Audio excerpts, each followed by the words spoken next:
Guilty in Washington, D.C. The 2024 candidate calls the charges persecution of a political opponent. Hear what politicians on Capitol Hill have to say about it. Wired money, business associate dinners, all just an illusion of access or corrupt behavior. The transcript from Devon Archer's testimony is released. The Surgeon General allegedly wanted Facebook to remove true information about the side effects of COVID vaccines. That and more in the new Facebook files. 2 U.S. Navy sailors have been arrested and charged with taking bribes and selling sensitive military information to China. We have the details.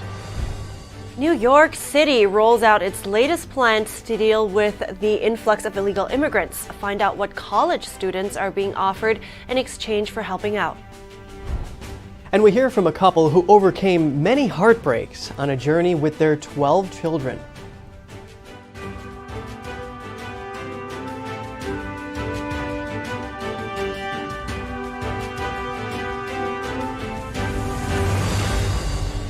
Good morning. Welcome to NTD. I'm Kevin Hogan. Good morning, everyone. I'm Evelyn Lee. Today is Friday, August 4th. Yes, the end of the week. And you know, Evelyn, some former prosecutors are saying that a guilty verdict in this Trump indictment is going to be hard to get. And that's because they say if Trump was, they're trying to prove that Trump knew he was doing wrong. So if Trump just says, I was just going based on the advice of my lawyers and he didn't know whether what he was doing was right or wrong, then he's off the hook. Right, but others say there is precedent of these charges being used in this way, like for the people from January 6th at the Capitol. That's right, yeah, and it's going to be a big case, and we hope you're having a good morning. We're going to kick this off with the details of the case. That's right. Thank you, Kevin. Former President Trump pleaded not guilty at his arraignment in Washington, D.C. yesterday. He's charged with engaging in criminal conspiracies connected with attempts to challenge the results of the 2020 presidential election. Special counsel Jack Smith alleges that Trump and 6 co-conspirators made a series of knowingly false claims about election fraud. NTD's Jeremy Sandberg has more on the case and reactions to it. Former President Trump was released without travel restrictions after his arraignment Thursday. He was ordered not to discuss the case with any witnesses unless accompanied by his lawyers. The 2024 presidential candidate called it persecution of a political opponent after leaving the courthouse. This was never supposed to happen in America. This is the persecution of the person that's leading by very, very substantial numbers in the Republican primary and leading Biden by a lot. So if you can't beat him, you persecute him or you prosecute him. We can't let this happen in America. Thank you very much, everybody. House Speaker Kevin McCarthy says Trump had a right to question the results of the election. And in America, you're entitled to raise a question. You're entitled to question whether it was honest or not. That's the uniqueness of the First Amendment. That's the uniqueness of America. But you know what? You shouldn't be prosecuted for your thoughts. And the difference here is when Hillary Clinton said it, nothing happened to her. When they said it in Georgia's election, nothing happened to them either. You know what? When the DNC said it, nothing happened to them either. So stop using government to go after people who politically disagree with you. Former House Speaker Congresswoman Nancy Pelosi called it heartbreaking for the country. To have a president of the United States with this list of charges against him. The rule of law is central to a democracy. Representative Ro Khanna says it affirms the rule of law and the work of the January 6th committee, and that it's not about Trump's free speech. The allegation is that he was interfering with the Justice Department, interfering with White House personnel to plot the overthrowing of legitimately elected electors and trying to subvert that process using government resources. Trump spokesperson Alina Habba says the federal charges are election interference. This is about politics. This is about 2024. As an American, there were questions that he had regarding the election integrity. We've seen documents come out. We've seen documentaries come out showing that there were issues with the election. And frankly, by bringing this, I don't think Jack Smith really thought it through. There only has to be proof that, number one, President Trump believed that this election was not completely honest. And number two, Jack Smith has opened himself up to a can of worms that we can now look at and really examine. Trump's lead attorney on the case, John Lauro, told the Epoch Times the case will air all of the issues in the 2020 election and will give him the ability to subpoena documents and witnesses. Lauro says Trump was acting on counsel from a constitutional expert when he asked Pence to pause the vote on January 6 in order to have states audit and recertify their results. Republican presidential candidate Vivek Ramaswamy vowed to pardon Trump if he's elected in 2024. To unite our country and to move forward towards a national revival, it will absolutely be in the interests of this nation to heal and to move forward. The next hearing in the case is set for August 28th. Trump has been allowed to waive his appearance. Jeremy Sandberg, NTD News. Former Vice President Joe Biden was the brand that his son sold around the world to enrich the Biden family. That's what the House Oversight Committee says Devon Archer confirmed in a newly released transcribed interview. NTD's Daniel Monahan has more on Archer's deposition. The House committee says Joe Biden joined Hunter Biden and his business associates for dinners or by phone over 20 times to sell the brand and send a signal about their power, access, and influence. Archer testified that Hunter Biden being on the board of Burisma and the perceived access to Joe Biden that it provided intimidated people from messing with the company legally. Archer added that the Biden connection brought capabilities to navigate D.C. and preserve the company from a longevity standpoint. The testimony also touched on dinners then Vice President Biden attended with Hunter Biden's foreign business associates who allegedly wired money to Biden-associated LLCs. Archer says one dinner took place in the spring of 2014 at D.C.'s Cafe Milano. Archer revealed that Joe Biden met twice with Hunter's post-Soviet business partners there. One attendee was Russian billionaire Yelena Baturina. Archer testified that most of the $3.5 million wired in 2014 by Baturina was transferred to a firm co-owned by Archer and Hunter Biden. This after its initial receipt by an entity that those defending Biden said was solely controlled by Archer. The witness also said that Joe Biden had coffee with Jonathan Lee, the incoming CEO of Chinese state-backed investment fund BHR Partners, while vice president. It was originally reported that only a handshake greeting took place in Beijing in 2013. Archer added that Hunter, who held a 10% stake in BHR, also later put his dad on speakerphone with Lee as well. Editor-at-large at Real Clear Investigations Benjamin Weingarten reacted.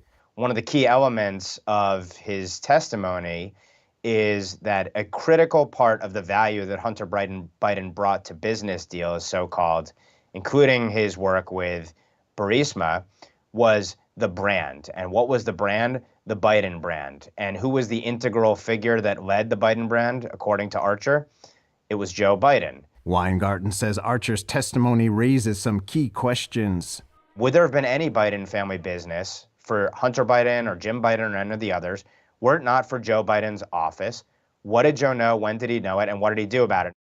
Democrats contend that Republicans are chasing long discredited bribery allegations. They say Archer's testimony shows that Joe Biden's speakerphone conversations did not involve any business dealings, adding that Archer testified he was not aware of any wrongdoing on the part of Joe Biden. Daniel Monahan, NTD News. Alleged collusion between the Biden administration and Facebook to restrict the reach of certain sites and deplatform so-called undesirable users.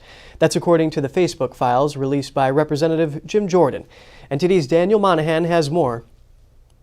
Jordan began releasing the files at the end of July. The representative says the White House wanted to control what narratives and content was posted on Facebook surrounding COVID-19. The files say that Rob Flaherty, President Biden's then director of digital strategy, said that his dream was for Facebook to play ball with the White House on censorship. Jordan says Flaherty suggested controlling what Facebook users saw on the site, discussing changing the algorithm so that people were more likely to see New York Times or the Wall Street Journal rather than Daily Wire or more so-called polarizing sites. The files say Facebook suggested to the White House that it could contain content that it couldn't remove. Jordan wrote that the company admitted to the White House that it reduced content of certain posts, even if the posts didn't violate the company's terms and contained true information. According to Jordan, a Facebook employee said that they demoted posts from people sharing negative vaccine side effects, or posts questioning whether a vaccine mandate was government overreach, adding that that's not false information, but it leads to a vaccine-negative environment. Jordan says Facebook demoted the reach of a video by Tucker Carlson by 50%, though the content did not formally breach any rules. In July 2021, the head of global affairs at the FBI reportedly asked Facebook why it was censoring the lab leak theory regarding the origin of COVID-19. The company allegedly replied, "Because we were under pressure from the administration," adding that we shouldn't have done it. That month, President Biden accused Facebook of killing people by not censoring COVID-19 content that the administration perceived to be misinformation. The White House also reportedly wanted Facebook to remove humorous or satirical content suggesting the COVID-19 vaccine wasn't safe. Even honest information about the vaccines was allegedly targeted. A Facebook document stated, "The Surgeon General wants us to remove true information about the side effects if the user does not provide complete information about whether the side effect is rare and treatable." The White House has not responded to a request for comment. Daniel Monahan, NTD News. Authorities have indicted 2 U.S. Navy sailors on charges related to espionage for China. They allegedly provided sensitive information about the U.S. Navy and military to the communist regime in exchange for bribes. 2 U.S. Navy sailors have been arrested on charges related to national security and tied to China. The FBI arrested 26-year-old Petty Officer Wen-Heng Zhao, also known as Thomas Zhao, from Monterey Park on Wednesday. He worked at Naval Base Ventura County. He is charged with conspiracy and receipt of a bribe by a foreign official. The charges demonstrate the PRC's determination to obtain information that is critical to our national defense by any means, so it could be used to their advantage. The alleged conduct also represents a violation of the solemn obligation of members of our military to defend our country, to safeguard our secrets, and to protect their fellow service members. The indictment alleges that Zhao received bribes from a Chinese intelligence officer in exchange for disclosing non-public, sensitive U.S. military information. In addition, we charge that Mr. Zhao took photographs of electrical diagrams and blueprints for a radar system located at a U.S. military base in Okinawa, Japan. We also allege that Mr. Zhao transmitted to the intelligence officer working for the People's Republic of China details about the Navy's operational security, including photographs and videos of the interior of naval bases located at Ventura and at San Clemente Island, which is the Navy's only live-fire facility used for testing military equipment and operations. In exchange for the information Zhao provided, he was paid about $14,800. This reportedly began in August 2021 and continued through at least May 2023. If he is convicted, Zhao would face up to 20 years in federal prison. And in a separate case, 22-year-old U.S. Navy sailor Jin Chao Wei, or Patrick Wei, was also arrested Wednesday for espionage charges. He was stationed at Naval Base San Diego. According to our indictment, Wei provided China with photographs of military hardware, including guns, vehicles, and planes. He delivered information about U.S. Marines involved in an upcoming international maritime warfare exercise, and he sold scores of technical and mechanical manuals related to the operation and power structures of amphibious assault ships. Some of the manuals contained information deemed quote-unquote critical technology by the U.S. Navy. In both cases, the Chinese intelligence officer directed the Navy sailors to hide their conspiracy and destroy evidence of the schemes. 2 U.S. companies might be subpoenaed over the alleged funneling of hundreds of millions to blacklisted Chinese firms. A bipartisan House committee said that would happen if they fail to provide necessary answers about their investments. The companies in the spotlight are Blackrock, the world's largest asset manager, and MSCI, a leading index provider. The two allegedly directed investments to over 60 Chinese entities on the U.S. blacklist. From Blackrock alone, the amount totaled more than $400 million. That's according to the House Select Committee on Competing with China. The Chinese entities in question were deemed by the U.S. to be fueling Beijing's military or human rights abuses. Committee Chairman Mike Gallagher said he does not seek an antagonistic relationship with anybody, but wants to conduct the investigation in a thorough yet fair fashion. BlackRock maintained that all of its investments in China and elsewhere comply with U.S. law. MSCI has said it was reviewing their inquiry from the committee. More coverage coming up. New York City rolls out its latest plan to deal with the influx of illegal immigrants. Find out what college students are being offered in exchange for helping out after the break.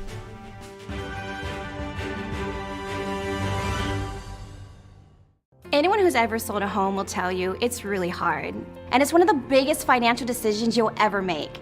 That's why who you work with matters. Together with Homelight, we take care of every detail.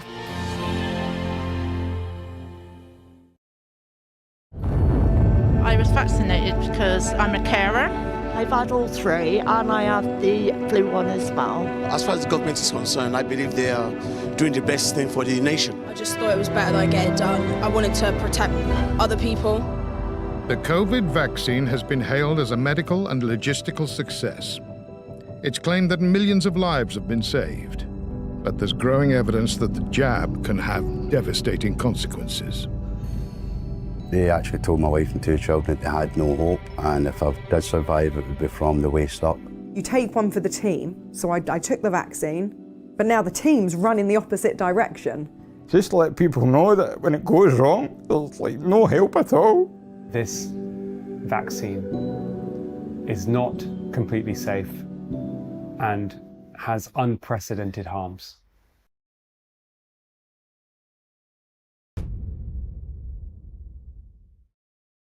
There are 16 million children struggling with hunger in America. This is a serious problem, but one we can solve.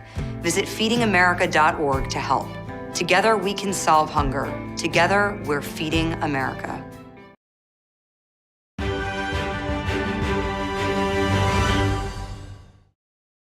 Welcome back. Authorities may have identified one of two migrants found dead at the floating barriers in the Rio Grande River. The Texas Department of Public Safety said the victim appeared to have drifted into the buoys after drowning. The DPS notified U.S. Customs and Border Protection and the Mexican consulate about the drowning. According to Mexican officials, the mother of one of the victims says he was a 20-year-old Honduran national. Officials do not know the identity of the second victim. Their remains have not been claimed by anyone yet. The Texas DPS says they have personnel posted at the marine barrier in case any migrants try to cross. Mexico's president on Thursday called Texas's migration policy inhumane. He's calling for the removal of floating barriers that he says violate Mexico's sovereignty.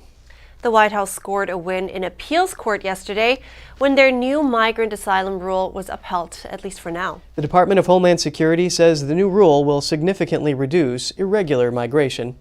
The Biden rule says migrants must either seek asylum in the country they are in while traveling to the U.S. or apply for asylum online. If they do not take those steps, then they will be kicked out of the country while waiting to make an appointment using the government's app. A lower court previously called the new rule illegal and ordered its ending by next Monday. That court said the rule didn't align with the intent of Congress by allowing migrants a safe haven. Without the new rule, migrants only needed to set foot on American soil to seek asylum. Border officials are concerned over the wave of migrants rushing the border. The appeals court decision only lasts as long as the case winds its way through the court system. And New York City has rolled out its latest initiative to deal with the influx of illegal immigrants. College students are offered credits if they help the immigration file asylum claims. New York City Mayor Eric Adams' office announced the partnership with colleges earlier this week. Starting this fall semester, students at 7 colleges may get credit if they volunteer to help migrants with their asylum paperwork. They include Columbia University, New York Law School, and New York University. The schools will sponsor 3 full days at the city's new Asylum Application Help Center by giving their students a chance to volunteer. An estimated 55,000 illegal immigrants are currently under the city's care, and as of this June, roughly 120,000 asylum cases are pending in New York immigration courts. Illegal immigrants in Central Park? The Big Apple is looking for a place to house those in the U.S. unlawfully.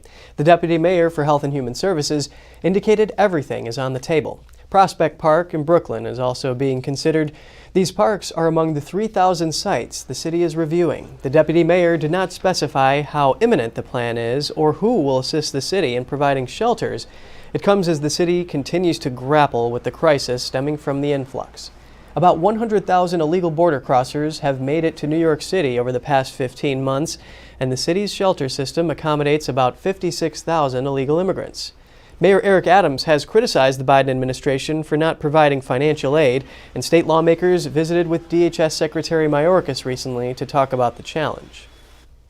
This week, in an unusual move, the governor of Iowa sent over 100 National Guard troops to the U.S.-Mexican border. Governor Kim Reynolds says the Guardsmen will help battle illegal immigration, human trafficking, and drug smuggling. The 3-week-long effort will support Operation Lone Star in Texas. It's funded using federal COVID relief money allocated to Iowa. The governor's office said states were given flexibility in how to use the money as long as government services were provided. Her office also said that Iowa's location at the intersection of 2 major interstates makes it a target for human traffickers and drug cartels. Still to come, could the Niger coup and unrest in Africa embolden Russian mercenaries and jihadists to expand their power and influence in the region? We'll hear what one think tank director says when we come back.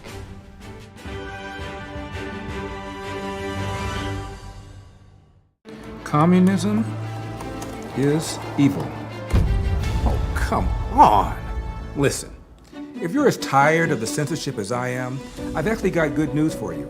Check out epictv.com. It's a brand new censorship-free video platform where you can find not only my show, but other deep documentaries, great programs, and honest movies that bring you the news without all the spin and the fake narratives. So, I'll see you there.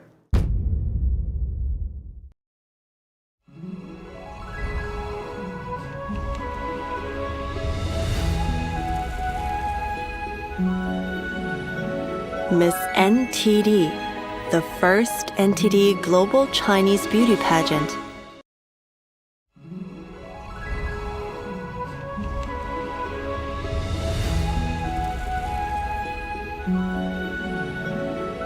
Miss NTD, Gold Award, $10,000. More than 10,000 Falun Gong practitioners protested peacefully in Beijing, China. In what amounts to the largest demonstration since the Tiananmen Square massacre in 1989. 法轮功教人向善，练的人不是越多越好吗？如果人们都去信法轮功了，谁还信共产党呢？ It is literally life and death for many party members to not let the story be told. That the government is conducting one of the largest scale propaganda campaigns in history. You just want to ignore it. 你怎么也相信啊？ People are being hurt. They're being killed. They're being jailed. If we don't act, sometimes you have to compromise things you believe in to protect yourself.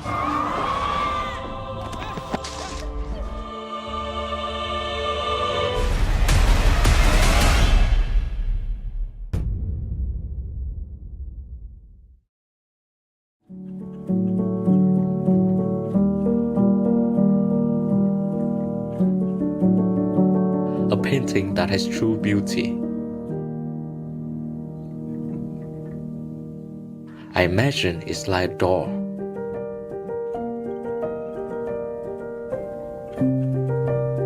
The artist holds the key to open the door and bring people to a purer world.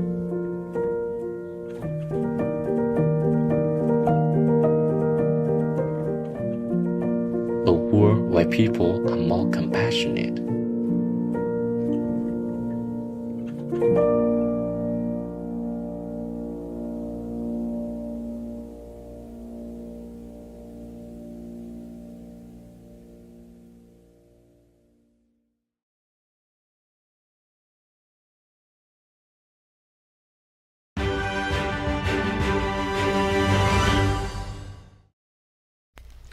Good to have you back. We're looking now to the situation in Niger. The director of a policy think tank took to X, the platform formerly known as Twitter, to warn about the recent coup. He called it a nightmare scenario for the U.S. Colin Clark, the director of the Sotan group, says it could empower jihadists and Russian mercenaries, the Wagner group, to capitalize on the unrest across West Africa. Many in Niger were seen showing support for Russia and Putin in the aftermath of last week's coup. The Kremlin has distanced itself from the coup. One Kremlin spokesman called for restraint on all sides and hoped for the release of President Bazoum. And now we're getting to some short headlines from around the world. South Korean police have arrested a man suspected of stabbing a high school teacher last week. This comes a day after police arrested another assailant who rammed his car into passers-by, then got out and stabbed some, wounding 14 people. The incidents have sparked fear in a country that has long been considered safe, with a low murder rate.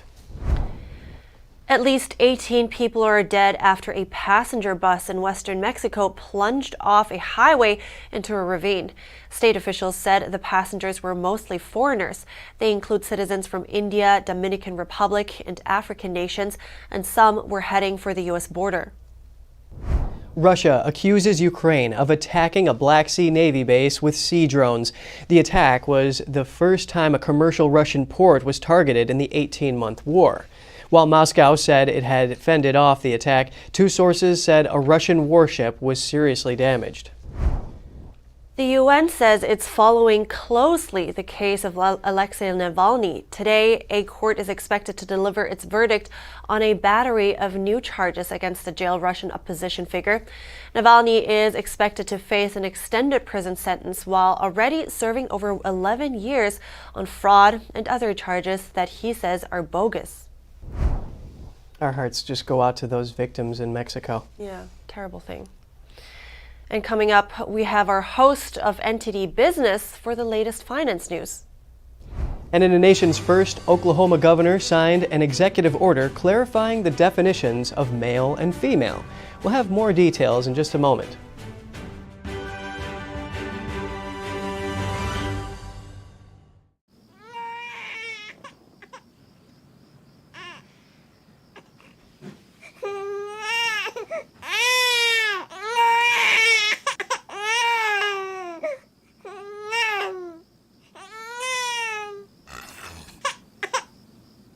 If you love them enough to suck the snot out of their nose at 4 a.m., then surely you'll check nhtsa.gov/the right seat to make sure they're in the right car seat.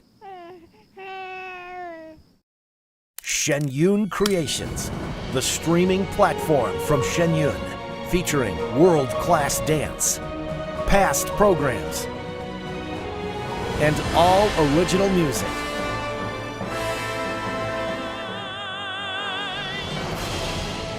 Masterclasses, behind the scenes, comedy, and more. Explore shenyuncreations.com.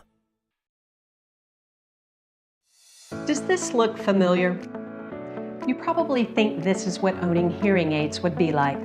Let me tell you, there's a better way. The Atom by Audien Hearing. The all-new Audien Atom is the world's first wireless charging hearing aid under $100. The Atom comes with an easy-to-use wireless charging dock. Plus, the Atom has a 22% smaller design, so it's nearly invisible when worn in the ear. That's why we have over 250,000 happy customers. Each pair has a 45-day money-back guarantee, so there is zero risk in trying them. Call 1-800-918-3109. That's 1-800-918-3109. Call 1-800-918-3109 or go to audienhearing.com to get your pair of Audien Atom hearing aids for only $99. Is deep-sea fish oil really healthy? Due to pollution in the oceans, most fish contain heavy metal elements and radioactive substances. That's why it's so important to choose a pure source of omega-3. Puritang green vegetable omega-3 is made from purslane and perilla seeds, which are rich in nutrients and minerals, especially vitamins A, D, E, calcium, and iron. With natural processing and no harmful chemical additives, it has more than 90% concentration of omegas 3, 6, 7, and 9. It effectively improves brain power and is beneficial to the heart's health. Puritang Omega-3 does not smell of fish and contains no pollutants, so both adults and children can safely and easily consume it over a long period of time. Puritang Green Vegetable Omega-3. Greener, healthier, and more effective. Visit puritang.com to learn more.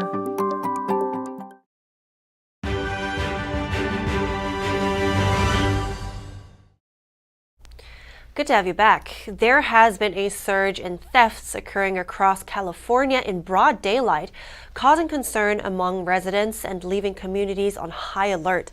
NTD's Christina Corona has more. This week alone, California has experienced a troubling string of thefts. Shocking video shows a group of men stealing from the Gucci store at the Westfield Century City Mall at 3 p.m. on Monday. The video, which was posted on Twitter, shows the men rushing out of the store with several luxury bags and suitcases. Authorities said the group involved 9 people. On the same day, Jules by Allen, a jewelry store located in Irvine, was also robbed at 12:30 p.m. Surveillance cameras show 3 suspects rushing into the jewelry store with large empty trash cans. The thieves were wearing all black and used hammers to break the glass display cases. 2 women shopping immediately hit the floor. Allen, the owner of Jules by Allen, told news outlets, "I'm numb. I am absolutely numb trying to figure out what's our next step." He goes on to say, "I do all the jewelry, and all the stuff that was in the showcases were my own pieces, and just everything disappeared."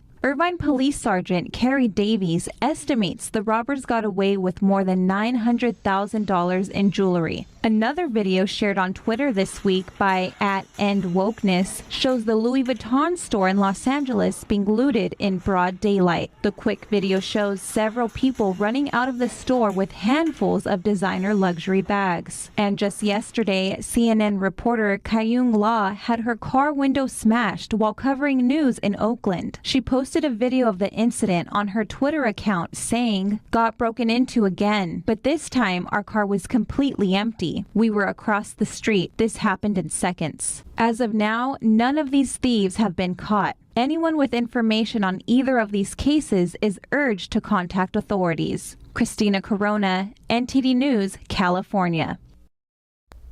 What is male and what is female? An Oklahoma executive order is offering strict definitions. It directs state agencies to follow the revised usage of gender and other terms. According to the new definitions, the term female refers to a person whose biological reproductive system is designed to produce ova, and male means people whose biological reproductive system is designed to fertilize the ova of a female. The order also suggests separate bathrooms and locker rooms for men and women in public schools and prisons. Governor Kevin Stitt signed the executive order Tuesday, making him the first governor in the nation to take the step. Stitt says the move is to ensure the true definition of the word woman and to protect the safety, dignity, and sanctity of women across the state. Florida high schoolers may not be able to take an advanced psychology class this year. That's after a dispute between the College Board and the Florida Department of Education over content on gender identity. The course AP Psychology asks students to describe how sex and gender influence socialization and other aspects of development. It also teaches about sexual orientation. But it might be in violation of a law passed by Florida earlier this year. It restricts the teaching of sexual orientation and gender identity from kindergarten through 12th grade. The College Board oversees advanced placement courses for high school students in the U.S., including AP Psychology. The board stated in June that the Florida Department of Education asked it to audit and potentially modify content to align with Florida laws, which it refused to do. The College Board called it an effective ban on the course and said colleges wouldn't accept the altered course for credit. The agency said in a statement Thursday that any AP Psychology course taught in Florida will violate either Florida law or college requirements. Therefore, we advise Florida districts not to offer AP Psychology until Florida reverses their decision and allows parents and students to choose to take the full course. The Florida Department of Education responded, saying it didn't ban the course and accused the College Board of playing games with Florida students. It encouraged the College Board to continue to offer the course and allow teachers to operate accordingly. Florida's conflict with the College Board comes as the state overhauls its education system. Other than gender theory, the state has also banned teachings of critical race theory and other theories that Governor Ron DeSantis refers to as neo-Marxist. The world's largest beer producer is paying the price for the Bud Light transgender controversy. The company released its latest earnings report this week. We're bringing in Don Ma, host of NTD Business, to tell us more. Good morning, Don. It's great to have you on. Good morning, Kevin. How are you? Doing good. Bud Light parent company, as you know, Anheuser-Busch, just reported earnings. So, Don, what can you tell us about this? Well, Kevin, I got to say, I think this is one of the more enlightening earnings reports. One of the big points in that report was that Revenue declined more than 10% in the US in the second quarter of this year. And you know what? Largely contributing to that loss in revenue was the lower sales numbers of their Bud Light beer. And of course, we all know what happened there with the controversy. And an interesting thing, Kevin, was that in the earnings call, they found out that actually consumers, guess what, want just Bud Light to focus on beer, and they want to enjoy beer without any debates. So in light of that, the CEO says they have taken the feedback of consumers, Kevin. 10% is significant. So how is Anheuser-Busch faring against its rivals? Well, its market share is down about 5% compared to last year. Its rivals, by the way, include Molson Coors, Brown-Forman, and Constellation brands. Molson Coors net actually sales rose 10.7% in North America and South America. Its core brands are Miller Lite and Coors Light. And Kevin, some analysts are saying that there's a market share shift away from Bud Light and towards Miller Lite and Coors Light, and they're saying that it's likely very profitable. So Bud Light's owner is saying that they will try to win back drinkers by staying away from controversial topics. So Don, what other news do you have for us? Yeah, so starting with Apple, the tech giant announced a third quarter revenue decline. That's at 1%, just under $82 billion. But Apple officials did have some positive news. They say service revenues, which include Apple Music and Apple TV Plus, hit an all-time high. And meanwhile, Tesla is facing a class action lawsuit in California. A group of owners claimed that the company exaggerated the distance its cars could travel on a single charge. The lawsuit accuses the electric car maker of falsely advertising driving range estimates in a bid to boost sales. Tesla is widely seen as the automaker with the longest EV driving range of all models. And some news in traveling. There has been a surge in Americans traveling abroad, and that's despite skyrocketing airfares. A flight to Europe costs an average of $1,200. Now, according to a travel booking software, that price marks the highest in the past 6 years. And my suggestion is always to find off-peak season if you want to go to Europe. And of course, speaking of flights, Frontier Airlines is making changes that latecomers may want to take note. So here's what it is. The company announced all check-in and baggage drop counters will close 60 minutes before the flight's departure time. So keep that in mind. And this new rule will take effect on the 16th of this month. Currently, passengers have until 45 minutes before the flight. A spokesperson also said the changes to make the check-in process more uniform and allow time for bags to get to the airplanes. I think normally they're asking people to go to the airport at least 3 hours before international flight and 2 hours for domestic. I can imagine that it will be pretty tight if it changes to 60 minutes. And on that note, that's all from me, Kevin. Yeah, thanks for the update, Don, on that class action, especially, considering that the range is a big issue with these EVs, and experts have told me it's hard to insure them, but hey, people keep buying them. So thank you, Don. Thank you.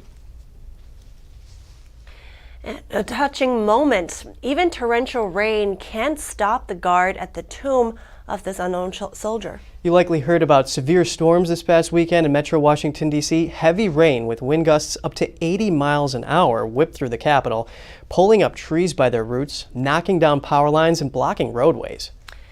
But this video captures a lone soldier holding a vigil at Arlington National Cemetery despite the poor weather. The Sentinel is from the 3rd U.S. Infantry Regiment, also called the Old Guard. The tomb he guarded is the final resting place of an unnamed U.S. soldier from World War I, along with 2 other unidentified servicemen. Since 1937, their grave has been guarded 24 hours a day, rain or shine. According to the Society of the Honor Guard, the Tomb Guard has other plans in place if weather conditions put soldiers in danger. Just ahead, America is experiencing a teacher shortage crisis. We take a look at what's being done to fill the gap when we come back.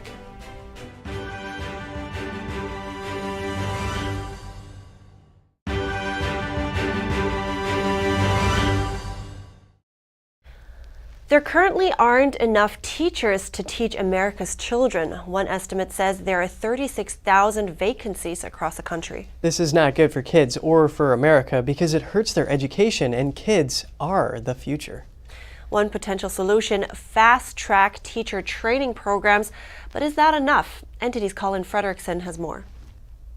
An estimated 36,000 teaching positions in the U.S. are not filled. The alarming shortage is impacting children's education. When class sizes are much larger, when you have 30 plus, maybe even 40 students in a classroom, it's very difficult for students to get the individual attention that they need. Educator Brian Stewart says not having enough teachers may mean a lower quality of education for students. It's important for teachers to give students individual attention. This critical teacher deficit has given rise to fast-track teacher credentialing companies. Becoming a teacher normally takes 4 years or more, but these fast-track companies can produce a teacher in 1 year. Stewart has no problem with fast-track teaching training programs. As long as the quality of instruction is there, they can be a great addition to other classroom teachers, and they're getting their education through alternative pathways, through years of experience in the private sector, military, other areas, so that they bring that to the table. One of the most prominent companies providing these services is iTeach. We provide an online teacher credentialing option that is low cost, it's accessible, and it's streamlined. iTeach President Andrew Roselle says iTeach has certified over 21,000 teachers over the past 2 decades. He says the teacher shortage is more significant than it seems because he sees fewer people wanting to become teachers, more retirements, and larger classrooms. Some critics say that fast-track teacher training isn't as thorough as a 4-year degree, but Roselle says that iTeach takes rigor and quality very seriously. iTeach has been accredited by the Council for the Accreditation of Educator Preparation, or CAPE. CAPE is an independent organization that evaluates educator preparation programs and provides assurance that graduates are well prepared to teach. Yes, we have a faster track process, but we feel that it's efficient. We have pared down the core training that's needed for teachers to be successful and then deliver that in a model that accrediting bodies have seen to be the same rigor. States are trying to deal with the teacher shortage in other ways as well. About a dozen have either relaxed credentialing standards or are considering it. California eliminated 2 qualification exams. Arizona allowed substitute teachers to become full-time teachers, and Oklahoma removed the requirement to take a general education exam. Colin Frederickson, NTD News. It's back to school season, and thousands of California students are one step closer to being ready for school. Nonprofit organization Sacred Heart prepared 4,000 backpacks to make sure kids are fully supplied. NTD's David Lam was at the heart of it. Children got to pick their favorite backpacks and what to load them with before school starts. This is Sacred Heart's mission, to help families like Anna Bonilla's over its 2-day event in San Jose, California. Basically, it's the most important thing to be ready for school. The backpack, pencils, notebooks, binders, binder paper, and all that, because in school it's very important to be ready at all times. As a mother of 4 kids, Bonilla says it gets expensive. Today, 3 of her kids, one in TK, 4th grade, and 9th grade, all picked up something for school to begin in August. Do you feel ready? Yeah, somewhat. I mean, it's a blessing that we get it for free. It makes me feel normal. Like how school already started, like almost. Like it makes me feel like I'm in school. The goal is to distribute 4,000 backpacks. That's the equivalent to 10 elementary schools. The most for the nonprofit's annual Pack-a-Back drive since running it for nearly 2 decades. From transitional kindergarten all the way to 12th grade, there's a lot of backpacks to be given here. Now, how did it all start? Well, we spoke to one of the coordinators who said he was a student that benefited from one of these drives when he was younger. It's about almost 15 years ago, and it's something we've always been grateful. My parents have always been grateful about it, and that's why that was one of the decisions why I wanted to work here as a staff member, kind of full circle.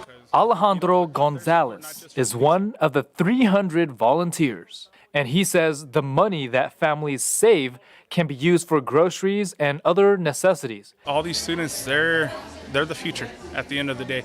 They're the ones who will be leading us here on out. In San Jose, California, David Lamb, NTD News.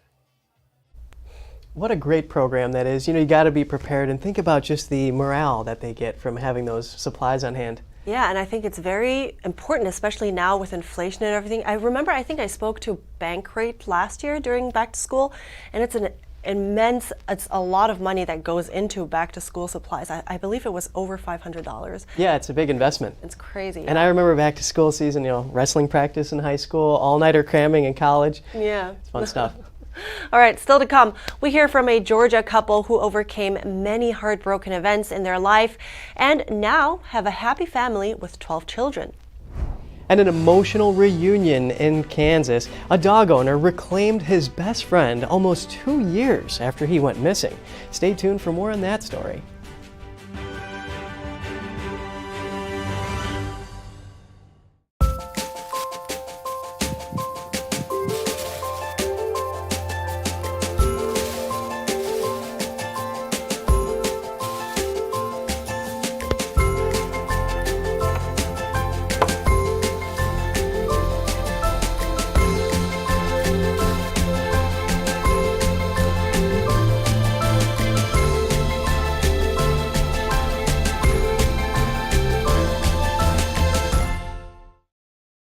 William Bouguereau's staggering work, both in quantity and quality, numbered over 800 exquisite paintings during his lifetime. Bouguereau was the most famous artist in all of France, possibly all of Europe. These are emotionally powerful works, amongst the most powerful in art history. 我第一次看到就是布格罗的画的时候，我就感觉到非常的震惊。我觉得哇，居然有人画到这么的完美，所有的一切都无可挑剔。In this episode, we'll investigate the talent of a genius and a true master in his field who was first highly praised and recognized, but later destroyed. What was it about him or his art that made an entire society turn against him and banish both his name and his works?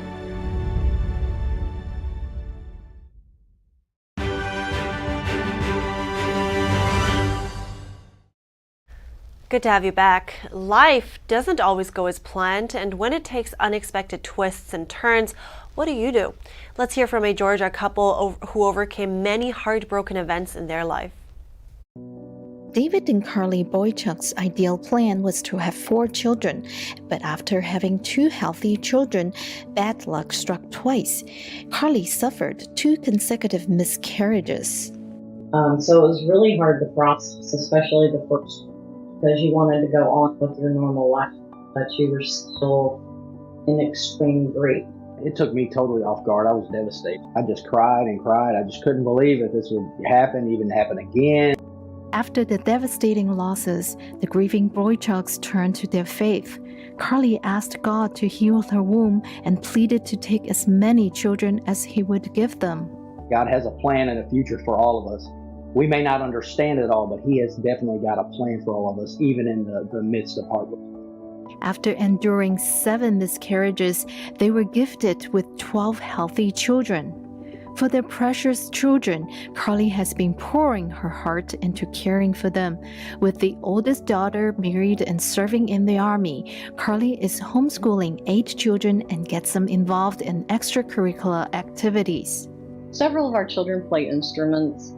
We've been involved in homeschool band for like 8 years. So some of them play violin and percussion and the trumpet. Our kids are involved in a country dancing with a lot of other homeschoolers.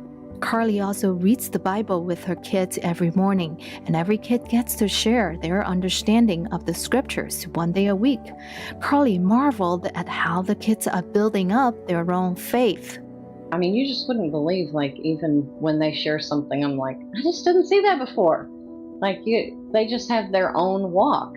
David says their faith helps them get through the trials and tribulations. God says walk by faith, not by sight. So a lot of times the things that we see, they seem to be just something, this huge mountain that can't be moved. And We just learn to trust in the Lord, to expect those mountains to move, and expect favor even in the midst of the storms. The boy child says they have built a closer and stronger family through the tough times. Angela Moy, NTD News. Wow, 7 miscarriages. I can't believe what kind of an impact it will have on her body. They really persevered through that one. And it just looks like such a happy family. Yeah, that's true. Being able to get back up again, that's the key.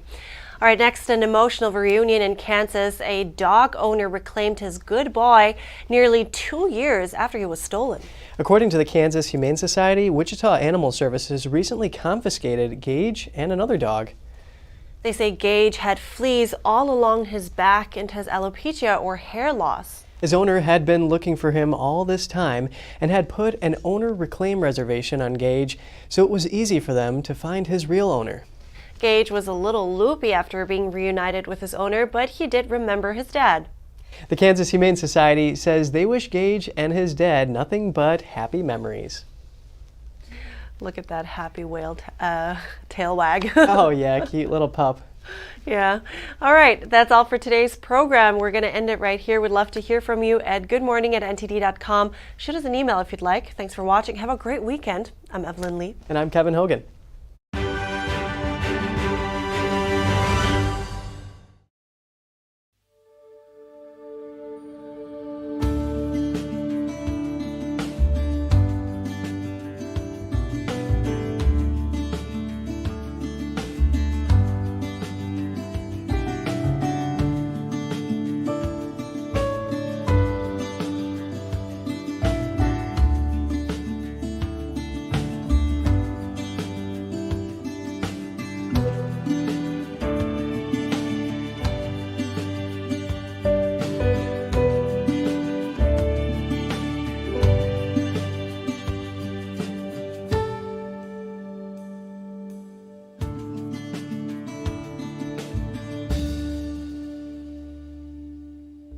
Thanks for watching us on YouTube. Did you know YouTube only keeps selective videos on its platform? So if you want to make sure you get the full picture, just subscribe to our newsletter. Go to newsletter.ntd.com and sign up. It's free.